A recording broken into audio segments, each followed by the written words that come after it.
예, 안녕하세요. 김용호입니다. 오늘은 평균임금의 산정 방법에 대한 판례 하나 소개해 드리겠습니다. 아주 오래된 판례죠. 99년도에 나온 판례니까 상당히 오래된 판례입니다. 여러분이 아마 평균임금을 산정하는 방법들은 다 알고 계실 거예요.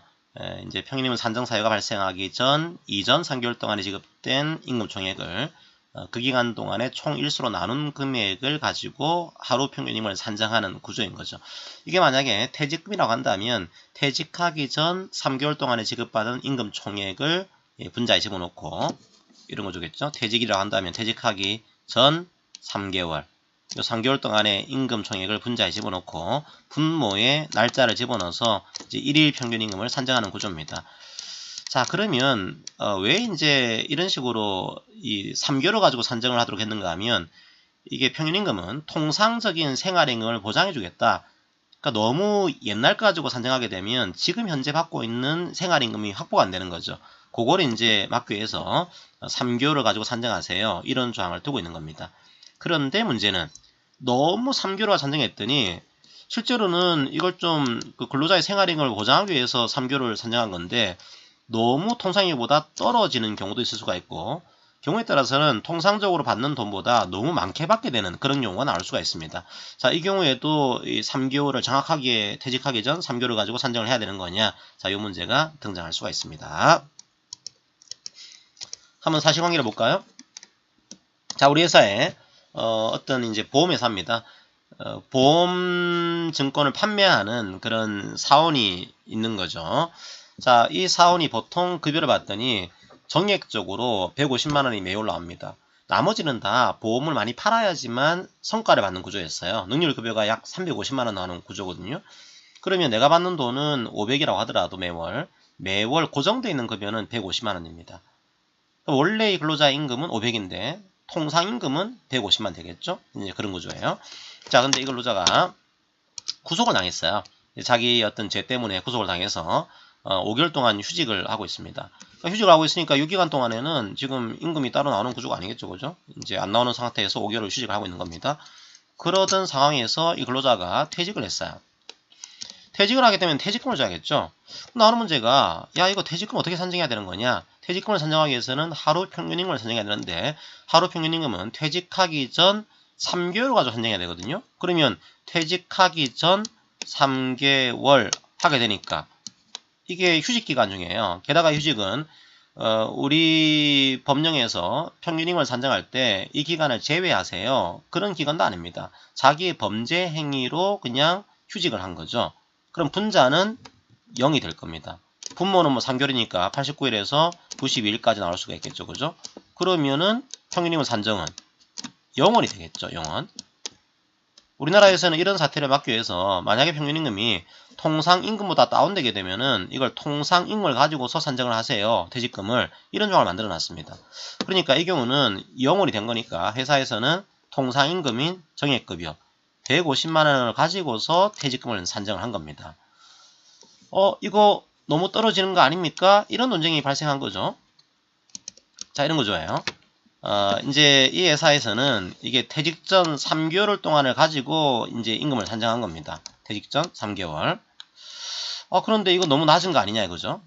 이거 너무 낮은 거니까 왜냐하면 이 경우에는 통상임금은 150이 되거든요. 그렇게 하지 말고 휴직하기 전 3개월로 봐야 되는 거 아니냐. 그러면 500을 가지고 산정이 되겠죠.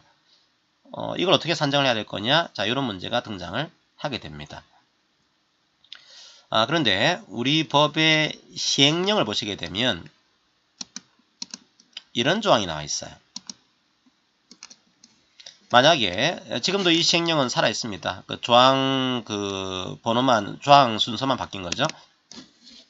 만약에 그 평균임금을 산정할 수 없는 경우에는 노동부 장관이 정하는 바에 한다. 이런 규정을 두고 있어요. 그러니까 평균임금을 산정할 수 없는 케이스 나오거든요. 뭐 예를 들면 제외기간이 3개월 이상이다. 혹은 바로 첫날에 산재가 터졌다. 이 경우에는 3개월이 안 나오는 겁니다. 이 경우에 노동부 장관이 지금 고시를 하고 있거든요. 근데 이 경우에 노동부 장관이 이런 상황을 정해야 되는데 우리 판례에서는 이 시행령 조항을 목적론 쪽으로 확대 해석을 하고 있어요. 그럼 언제가 평균임금을 산정할 수 없는 경우인 거냐? 기술상 산정할 수 없는 경우도 이 경우에 포함되는 거지만 이렇게 산정을 하는 것은 기술적으로는 가능한데 너무 산정 결과가 현저하게 부적당하다. 이 경우까지도 평균임금을 산정할 수 없는 경우로 보자는 거예요. 자, 왜냐하면 평균임금의 산정 취지가 원래 통상의 생활임금을 보장하기 위한 거죠. 근데 산정을 해봤더니 기술적으로는 가능한데 야, 너무 현저하게 높아졌네. 현저하게 떨어졌네. 야, 이 경우에는 좀 통상의 생활임금 보장이라고 하는 그 취지하고 맞지 않는 거 아니냐. 그럼 그 경우에는 역시 평균임금을 산정할 수 없는 경우니까 노동부 장관이 정하는 바에 한다. 이 규정을 적용을 해야 되는 거다. 이게 우리 판례의 시각입니다. 이 조항을 한목적적으로 확대 해석을 하고 있는 거죠. 그럼 이 케이스는 어떻게 이랬을까요? 이 케이스는 너무 현저하게 떨어진 거죠. 원래는 500이 나와야 될 건데 이렇게 산정하다 보니까 기술적으로는 산정할 수가 있어요. 근데 산정하니까 150이 나오는 구조입니다. 이 150 너무 현저하게 떨어지고 있는 거 아니야? 이런 문제. 그래서 이제 우리 판례에서는 만약에 원래 평균임금은 근로자의 통상의 생활임금을 사실대로 산정하는 것을 기본 논리로 하고 있습니다. 그러니까 너무 떨어지면 안 되지 않냐. 특수하고 우연한 사정에 따라서 통상의 경우보다 현저하게 많아졌다. 혹은 현저하게 적어졌다. 이 경우에는 평균임금이라고 하는 제도의 취지에 어긋나는 거 아닙니까? 라고 해서 실제로는 이 현저하게 부적당한 경우도 통상임금을 산정할 수 없는 경우라고 확대 해석을 하겠습니다. 그럼 노동부 장관이 그 경우에 정해야겠죠. 어떤 식으로 산정할지를. 근데 그걸 정한 적은 없어요. 현재 기술적으로 산정이 불가능한 케이스는 정해놨는데 현저하게 부적당한 케이스에 대해서는 따로 정한 바가 없습니다. 그러면 그 경우도 노동부 장관이 정하지 않았으니 우리 법원에서는 평균임금의 기본 원리, 퇴직금 제도의 취지에 비춰가지고 통상의 생활임금을 사실대로 반영하는 방법으로 임금을 산정을 해야 됩니다. 이게 우리 판례의 기본 원칙입니다. 그럼 이 케이스는 어떻게 산정을 해야지만 통상의 생활임금이 사실대로 반영이 될까요?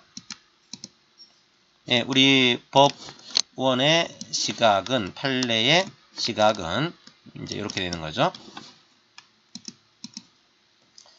보니까 퇴직하기 전 3개월 하게 되면 현저하게 떨어지게 된다. 이거는 지금 통상의 생활임금 반영이 안 되는 거니까 그 휴직 전 3개월을 가지고 산정하는 것이 타당하겠습니다. 그런 판례 시각이 나오게 된 겁니다. 요거는 딱 정해지만 없어요. 법원이 보니까 이 경우에는 통상의 생활임금을 반영하기 위해서는 휴직하기 전 3개월을 가지고 산정하는 것이 타당하겠습니다. 그런 판례로 이해하시면 되겠습니다.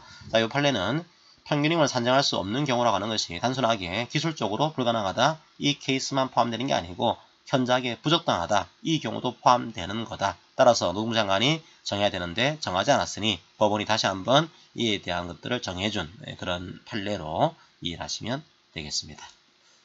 자, 오늘 판례는 이 정도로 마무리하겠습니다. 감사합니다.